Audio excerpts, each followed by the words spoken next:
제42장. 욥이 여호와께 대답하여 이르되 주께서는 못하실 일이 없사오며 무슨 계획이든지 못 이루실 것이 없는 줄 아오니 무지한 말로 이치를 가리는 자가 누구니이까.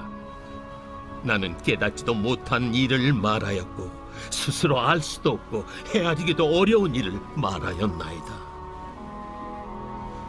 내가 말하겠사오니 주는 들으시고 내가 주께 묻겠사오니 주여 내게 알게 하옵소서. 내가 주께 대하여 귀로 듣기만 하였사오나 이제는 눈으로 주를 배움나이다. 그러므로 내가 스스로 거둬들이고 티끌과 채 가운데서 회개하나이다.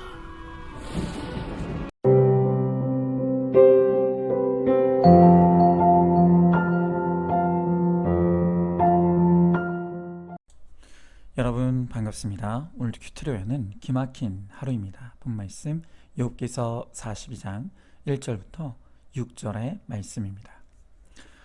요새 많은 사람들이 관심을 갖는 것이 바로 웰빙입니다. 즉, 잘 사는 것이죠. 자, 그런데 이 웰빙의 초점은 바로 건강이죠. 맞습니다. 살아있어야 삶이 있고 건강해야 잘 살 수 있습니다. 건강하지 않으면 아무리 돈이 많고 시간이 많아도 잘 살 수가 없는 것이죠. 여러분, 그래서 예수님도 누가복음 12장 23절 말씀에서 목숨이 음식보다 중하고 몸이 의복보다 중하니라 라고 하시면서 이 건강의 중요성을 강조하십니다. 자, 그런데요, 이 건강에는 여러 종류의 건강이 있습니다. 육체의 건강이 있습니다. 그리고 정신적인 건강도 있습니다. 그러나 무엇보다도 중요한 것이 바로 영적 건강입니다. 우리의 영이 건강해야 우리의 육도, 우리의 정신도 건강해집니다. 자, 그러면 영적으로 건강하려면 우리가 어떻게 해야 합니까? 자, 먼저 첫 번째로 나의 무지를 인정하는 것이 건강한 것입니다. 자, 오늘 본문의 1절부터 3절에 있는 말씀에 보니까 욥이 여호와께 대답하여 이르되 주께서는 못하실 일이 없사오며 무슨 계획이든지 못 이루실 것이 없는 줄 아오니 무지한 말로 이치를 가리는 자가 누구이니까. 나는 깨닫지도 못한 일을 말하였고 스스로 알 수도 없고 헤아리기도 어려운 일을 말하였나이다 그랬습니다. 자, 욥이 하나님 앞에 서게 되었을 때 이제 비로소 깨닫게 된 것이 있습니다. 그것은 자신이 무지했다는 사실입니다. 자, 오늘 2절에서 욥은 하나님에 대해 못하시는 일이 없고 못 이루실 일이 없는 분이라고 고백하고 있습니다. 여러분, 우리는 이 문장을 한마디로 표현하면 전지전능이라고 하죠. 하나님은 전지전능하신 분이십니다. 자, 그런데 그에 비하면 우리 인간은 한마디로 무지무능입니다. 아는 것도 없고요, 할 수 있는 것도 없습니다. 여러분, 이 세상에서 가장 무서운 사람이 책 한 권만 읽은 사람이라고 하죠. 그러니까 이 말의 뜻은 자기가 아는 것이 전부라고 믿는다는 뜻입니다. 여러분, 맞습니다. 이 세상에서 가장 어리석은 사람은요, 자기가 다 안다고 착각하는 사람입니다. 그런데 제가 늘 말씀드리지만 그 어리석은 사람 중에서도 또 가장 어리석은 사람이 내 자신을 내가 잘한다고 착각하는 사람입니다. 그런데요, 바로 욥이 딱 그런 사람입니다. 이 욥기서를 통해 드러난 욥의 가장 큰 죄는 바로 나는 죄가 없다고 하는 자기 확신입니다.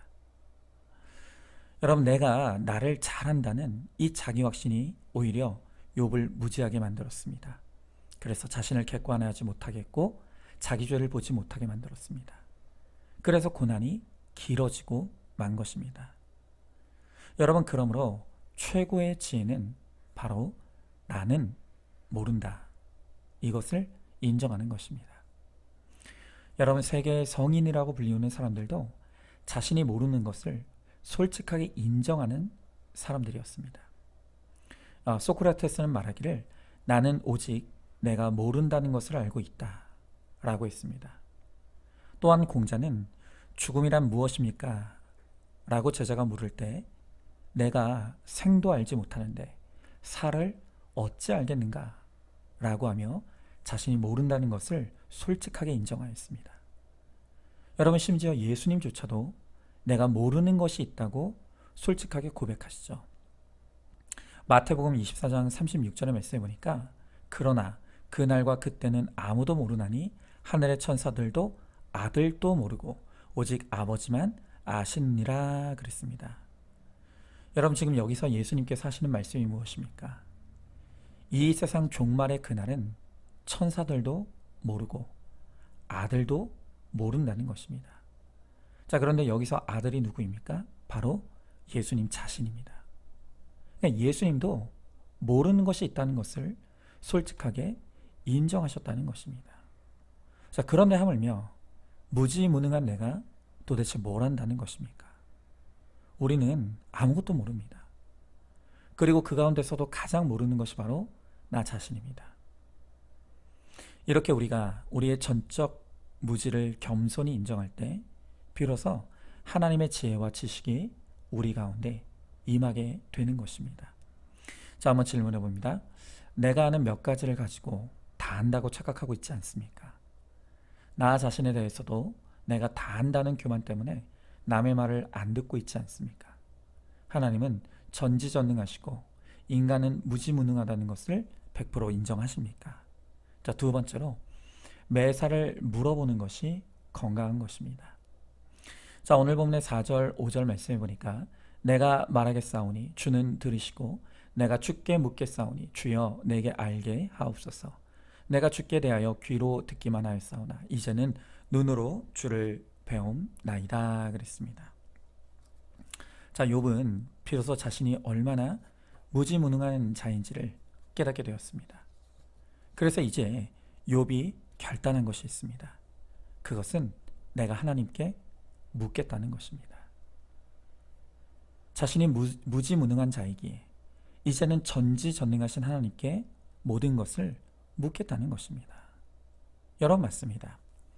가장 큰 지혜는 내가 모른다는 것을 인정하는 것이라고 했습니다. 여러분, 내가 아는 것이 없다는 것을 깨달았다면 그 다음에 해야 될 일이 무엇이겠습니까? 그것이 바로 묻는 것입니다. 여러분, 김양자 목사님께서 이제 큐티를 새롭게 정의했다고 말씀드렸죠. 큐티란 영어로 퀘션 타임이라고 했습니다. 즉 큐티란 무지무능한 내가 전지전능한 하나님께 묻고 하나님의 대답을 듣는 시간, 바로 그것이 큐티라는 것입니다. 여러분, 그런데 만약 오늘 여러분들 가운데 나는 아직도 말씀으로 묻고 대답하는 큐티를 할 만한 믿음의 실력이 안 된다 라고 생각하시는 분들이 있습니까? 여러분, 바로 그런 분들을 위해 하나님이 주신 대안이 있습니다. 그게 바로 공동체입니다.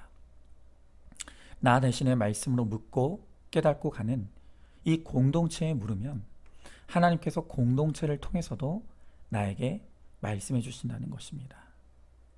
여러분, 이렇게 큐티와 말씀 공동체는 하나님의 지혜가 임하는 통로입니다. 그렇기에 매사에 크고 작은 모든 것을 큐티와 공동체에 묻고 가는 것이 가장 지혜로운 사람이 되는 최고의 비결인 것입니다. 여러분, 아무리 서울대를 나오고 하버드대를 나와도 그것과 비교할 수 없는 것이 바로 하나님의 지혜입니다. 그런데 그 지혜가 큐티를 통해 또 공동체를 통해 우리에게 임한다는 것입니다. 여러분, 그런데도 말씀과 공동체에 묻지 않으시겠습니까? 그것처럼 어리석은 일은 없는 것입니다. 여러분, 제가 늘 입버릇처럼 고백하는 것이 지금 이 시대에 태어난 것이 감사하다는 것입니다. 그런데요, 제가 이 시대에 태어난 게 감사하다고 하는 이유 중에 하나가 바로 내비게이션 때문입니다. 저는요, 길눈이 정말 어둡습니다. 지도를 펼쳐도 볼 줄을 모릅니다. 그런데 놀랍게도 운전이 하나도 두렵지가 않습니다. 왜냐하면 내비게이션이 다 알려주기 때문입니다. 내비게이션에게 제가 갈 길을 묻고 그리고 알려주는 대로 순종하며 따라가면 너무나 편안하고 안전하게 가고자 하는 목적지까지 다다를 수가 있습니다. 이 내비게이션의 전지전능한 능력을 다시 한번 확인했던 사건이 하나 있었습니다. 지난 설 때였는데요. 우리 교회 성도님께서 시부상을 당하셨습니다. 여러분, 그래서 명절날 목포까지 가야 하는 상황이 되었습니다. 물론 거리도 거리지만 그 길이 얼마나 막히겠습니까? 어쨌든 가야 하니까 이 내비를 켜고 내비의 안내를 따라 이제 운전을 하기 시작했습니다. 그런데 이 내비가 고속도로로 안내하는 것이 아니라 이상한 국도로 안내를 하고, 심지어는 동네길, 더 기가 막힌 것은 산길로까지 안내를 하는 것입니다. 그래서 저는 내비가 고장이 났거나 또 오류가 났다고 생각을 했습니다. 그래도 달리 방법이 없으니까 그냥 끝까지 내비의 안내를 따라 도착을 했습니다.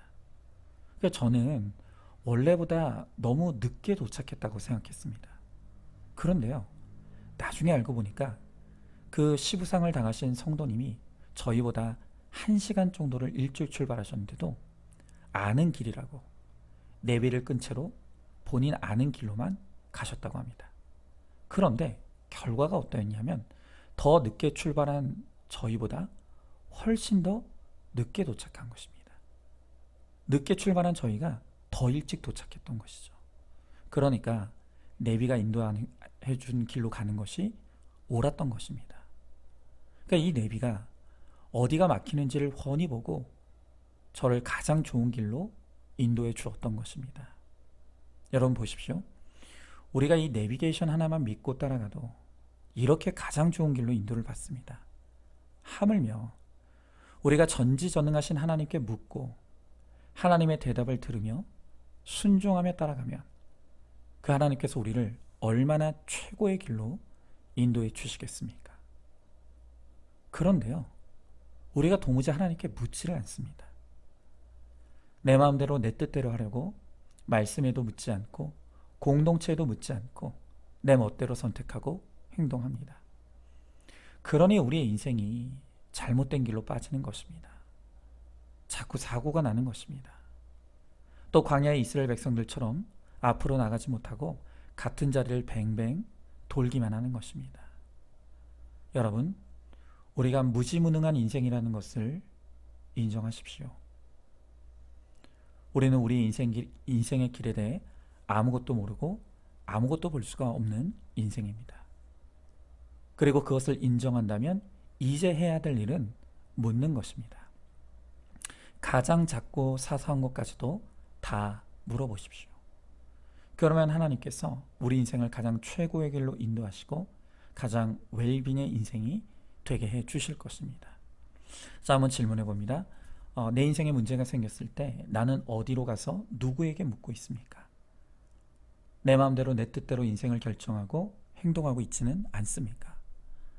내 마음대로 뜻대로 하다가 일어난 문제와 사건이 무엇입니까? 이제는 큐티로 하나님께 묻고 공동체에 물으며 선택하고 행동하시기로 결단하시기 바랍니다.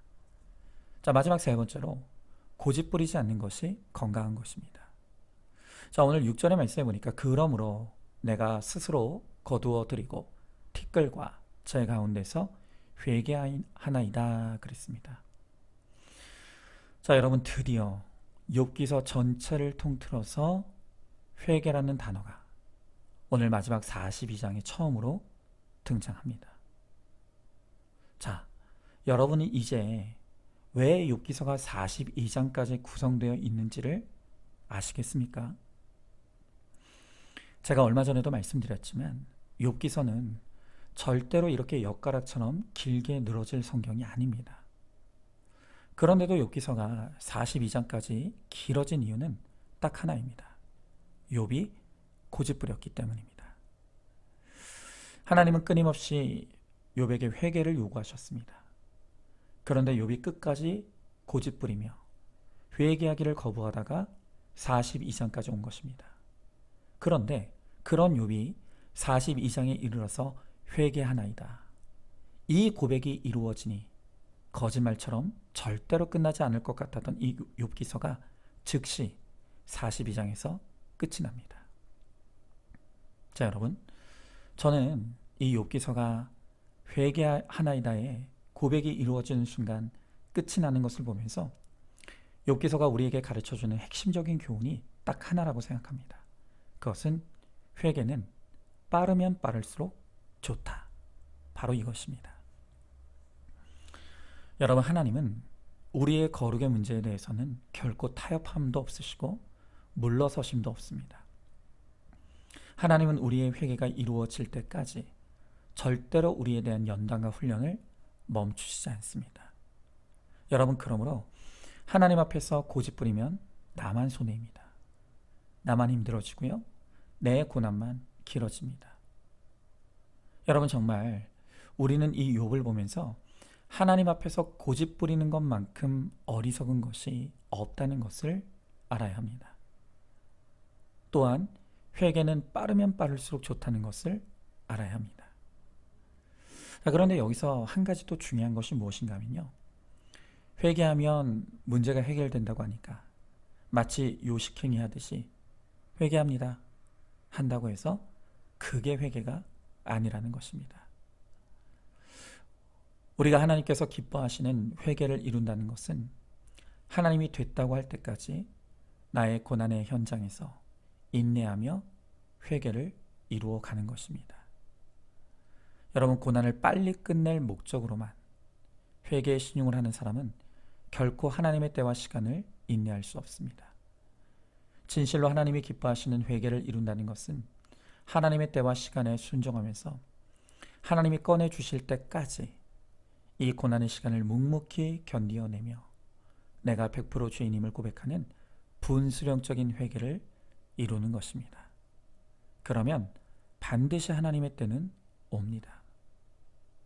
여러분, 바라기는 우리의 욥기서는 이 욥처럼 고집부리다가 42장까지 길어지지 않기를 바랍니다.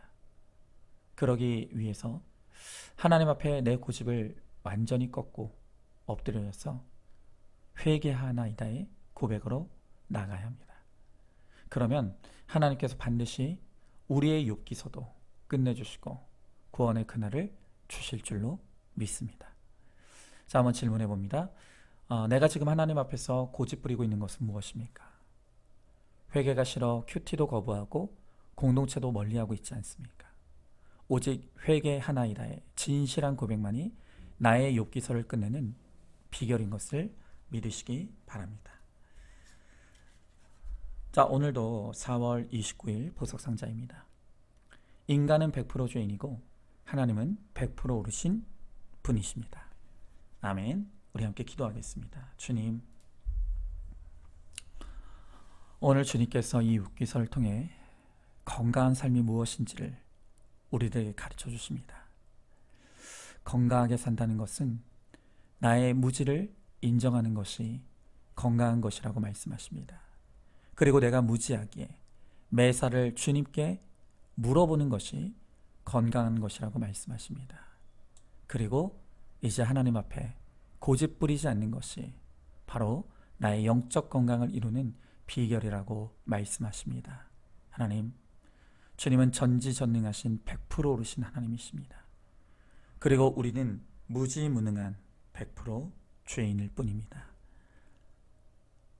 이렇게 우리 자신을 인정하고 또 하나님의 오르심을 인정함으로 우리가 하나님 앞에 묻고 순종하며 따라감으로 우리를 가장 거룩한 길로 인도하시며 마침내 구원하시는 그 하나님의 보호하심과 인도하심을 누리며 살아가는 우리 모두가 될 수 있도록 우리 주님께서 함께하여 주시옵소서. 믿사오며 사랑이 많으신 우리 예수님 이름 받들어 기도드리옵나이다. 아멘. 오늘도 큐티로 기막힌 하루를 살아내는 하늘가족 공동체 우리 모든 성도님 되시기를 주님의 이름으로 축복합니다.